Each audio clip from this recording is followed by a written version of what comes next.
I want to begin with a quote from Winston Churchill. "The farther you look behind, the farther you can see ahead." In order to see ahead the next 5 years to 10 years, 50 years, you have to look behind that much. Why? Because it is a single road. It goes here. It doesn't start suddenly. It draws on everything that went before it and becomes something new. So to begin this discussion, I want to begin with technology, because there is a belief here that technology is the key to geopolitical power. Well, perhaps it is. But let's first discuss technology. So, for example, this is an iPhone.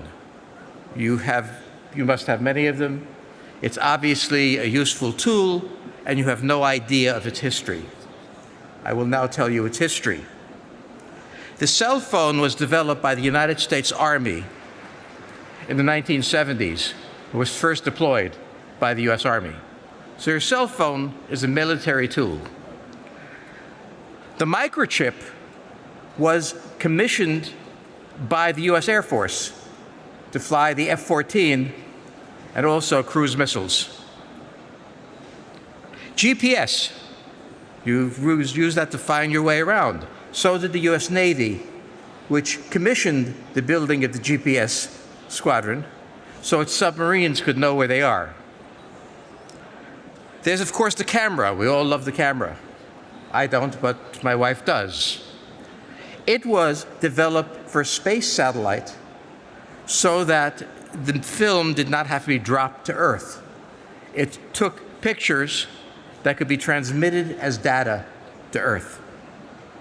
And of course, there's the internet, without which this wouldn't have any place, which is developed by DARPA, Defense Advanced Research Projects Agency, to move information from one point to another quickly, so we didn't have to mail it. In other words, to understand the technology of this age, you must understand the geopolitical requirements of the United States, the military that it created, and the technology that it really created as well. So you cannot look at the cell phone, the iPhone, the very cute little thing, the camera and everything else, without understanding its military origins. Now, what does this have to do with history? Well, the question is, how does Dubai or any country develop a military capability in the age of all these new technologies that are inviting? The answer is, look to your defense department. Look to your defense ministries. Why? Because the United States did something to create this technology. Not because it wanted to have a cell phone for you to use, but because it was trying to solve military problems. And those military problems had application to Apple. And Steve Jobs stole all these ideas. But in America, it's not stealing, because the US government is not permitted to hold on to technology. It cannot patent technology unless it's classified, and this wasn't. So he simply went and got together all this technology that was already there and used it. So the first element of new technology, artificial intelligence, or whatever you want to have, the first foundation of it has to be a need by some organization with enough money to invent the solution. And then the state must be generous at letting the private sector have it. If the United States refused to give it out, which, by the way, the Soviets also developed but wouldn't give out, we wouldn't have the technology now today. So there's an intimate connection, not between what technology is going to do for geopolitics, but what geopolitics does for technology. And if you look at the iPhone and think about it, and you think about the mines you have here in Dubai and the resources and the money that you have here in Dubai, you understand the first thing that you must do is define your geopolitical needs, define the solutions that your technology allows you to have, and then make sure the private sector uses it very aggressively to create new industries. Every country can do it. The United States did. The Russians did, but they forgot to give it to private industry. And Dubai is a little country, but I will begin my analysis of geopolitics with something important. In the 1940s and 50s, great powers had to be huge. They had to be huge because the technology of bombers, of bombs, of warfare had enormous requirements in people. We're now at a point where the number of people that are engaged in geopolitical action, warfare, is much less. Stopping that capability also does not require an America-sized population or a China-sized population. It requires a skilled population, a population that is free to invent things, to experiment, to try things. And that is what I would like to urge on, it's not my place to urge anything, but what I think is necessary for Dubai is to understand that you do not have to be a massive power in population to be a great one. Look at Israel. Its population is hardly worth mentioning. It is a decisive force in the region. You're a lie. And one that is becoming globally significant because of the technologies it has. So the first part of what I want to talk about, the next 50 years, is the last 50. All of these things came to pass. You're using them now. You don't know where they came from. They came from the Ministry of Defense. And your Ministry of Defense is quite capable of inventing things too. Certainly the Israelis were. So, having said that, let's talk a little about major geopolitical shifts. Because people always, Bill, I just said in a panel before, people always believe that this is the worst of times, and they invent some past that was peaceful and loving and kind. There was no such time. We are not nice people, we humans, and we don't live in peace, and we must be prepared for war. And in the Ukraine, all of the West was stunned to find out that history hadn't changed.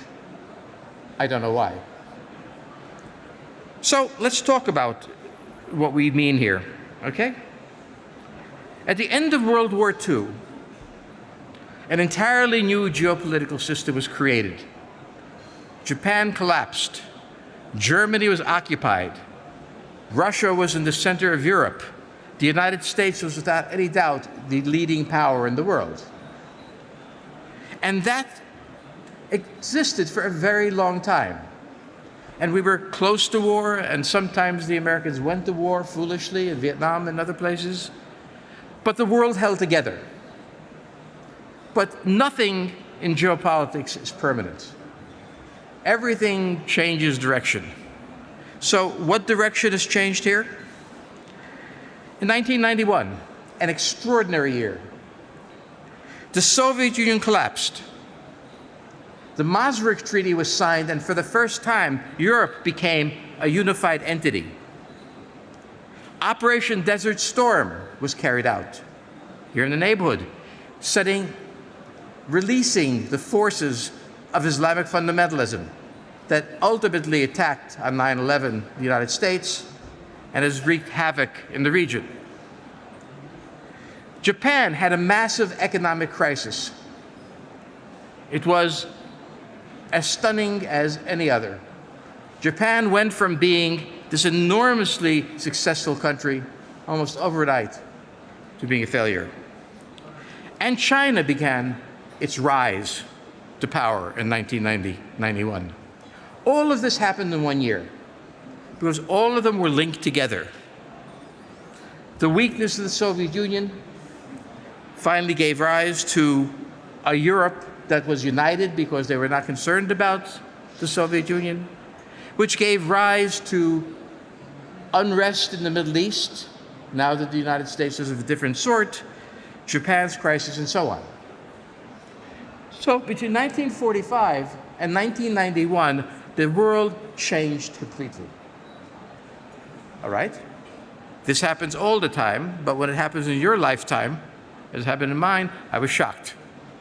Shocked, I say. We are now living in 2050 in a very similar time.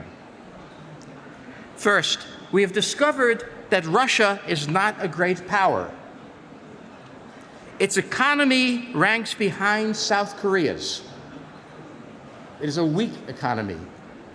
Its military has shown itself to be incapable of adequate planning or the execution of a war, even if it's at a country as weak as Ukraine. So our vision of what Russia was already damaged in 1991, that vision is now doubled down. And whatever the Russians say, we know they couldn't take Kiev. We know that they couldn't take Ukraine. We know that they couldn't survive the sanctions without stumbling. And a third element emerged, which I was surprised by. The reemergence of American power. Power not military, but economic. The power of the dollar, when it was denied to the Russians, when that denial was joined by the Europeans, when it was joined by Japan, by a worldwide coalition, crushed, I would say, Russia's capability to make war, because wars are expensive. In addition to that, the United States discovered that it was a leader of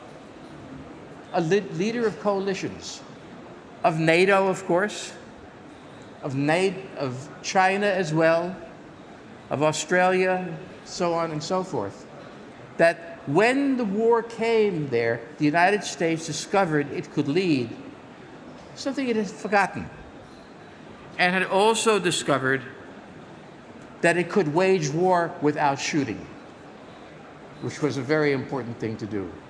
So the United States stood back, did not engage, supported the Ukrainians, and made it impossible for the Russians to convert rubles to dollars at the Federal Reserve Bank.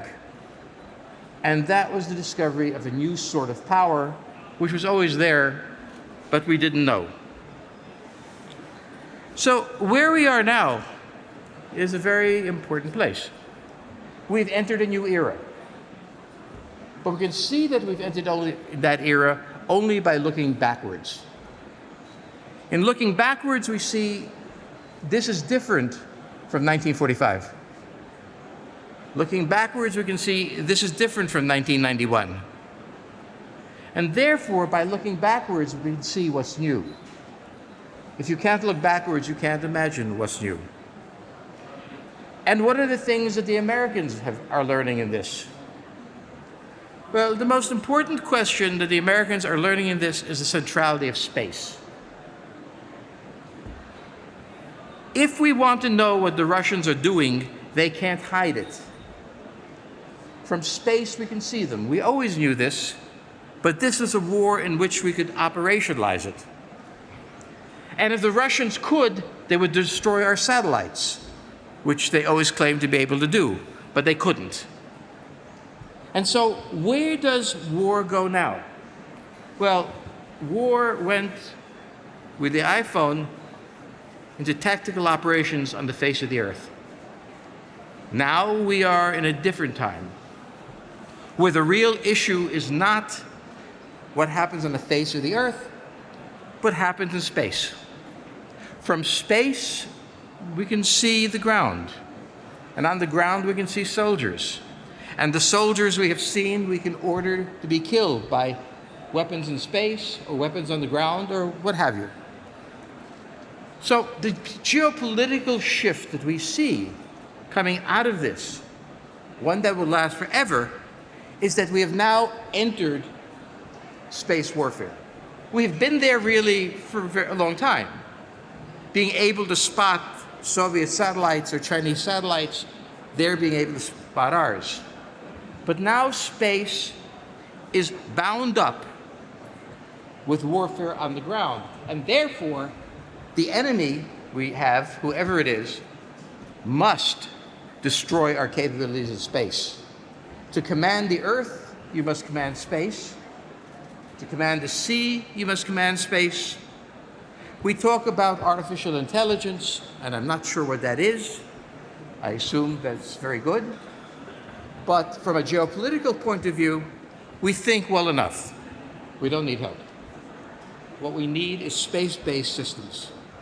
And the important thing about space-based systems, and I once met your Minister of Space, a very pleasant meeting, and you went to Mars, perhaps not on your own technology, but you went. A small nation can become a force in space because it doesn't require 100,000 men in uniform, but maybe 200 to take the technologies that already exist and create something from it. So when we talk about technology and war in general, it comes from war. We can go back to steamships. We can go back to many things. But war creates technology because when you go to war, one, you spend money, and two, it's life and death. And so you get results. We're in a new period. We have seen the decline of Russia, and we are seeing the decline of China. Yes, you will laugh at that idea, but you would have laughed when I said Russia was finished. China is now in its economic end, its final crisis. When the United States began to be an economic power in 1890, it began by selling low-cost, cheap products to the world. By the year 2000, the United States sold 1/2 of all manufactured products in the world. By 1930, it collapsed economically, 40 years later, the Great Depression. It recovered. Japan, in 1950, began its role as a cheap producer. It became an enormous economic power, and by 1990, 40 years later, it collapsed. The Chinese economic boom really ran for 40 years. And now we see the Chinese economy staggering, unable to pay its debts. It's 35% of its economy is real estate, and the largest real estate companies are defaulting on their debts. We will all think this doesn't mean anything. When the United States went into its crisis, we thought, it doesn't mean anything. They'll be better in a week. When Japan went into its crisis, we all thought, well, they'll be better in a week. But they won't be. They will not collapse. They're a great power. They will come out of it, but not in less than 10 years, as the other said. And therefore, what we have to look at there is that China is weakened and weakening, whatever it says. Russia is weakened and weakening, and the United States is emerging, but that cannot be the only power. So I will name 3 powers to you that I expect to rise, and some of them you will laugh at, because I'm always laughed at, that's fine. One is Japan, the world's 3rd largest economy, a significant military, and a united population. Number 2, Poland. We are already seeing Poland emerge in Europe in this war as the decisive power, as the leader. And Turkey, which was in a terrible economic crisis and is emerging, but is a pivot. I can't explain why I picked these countries, but I picked them 10 years ago. And I said they would emerge in 40 years. And 10 years ago, I said Russia would not be able to hold together after 2020, and China would be in economic crisis. People laughed at me. I like people laughing at me. I like to win. So anyway, look at this next 50 years. It will not look like the last 50 years. It will not have the same technology. It will not have the same culture. It will not have the same players. Do not expect that the next 50 years will be like this, only more so. You've seen the way the world changes, and I have confidence that this country, this to be very strange and interesting country, has the capability of making its own way in that world. And I thank you.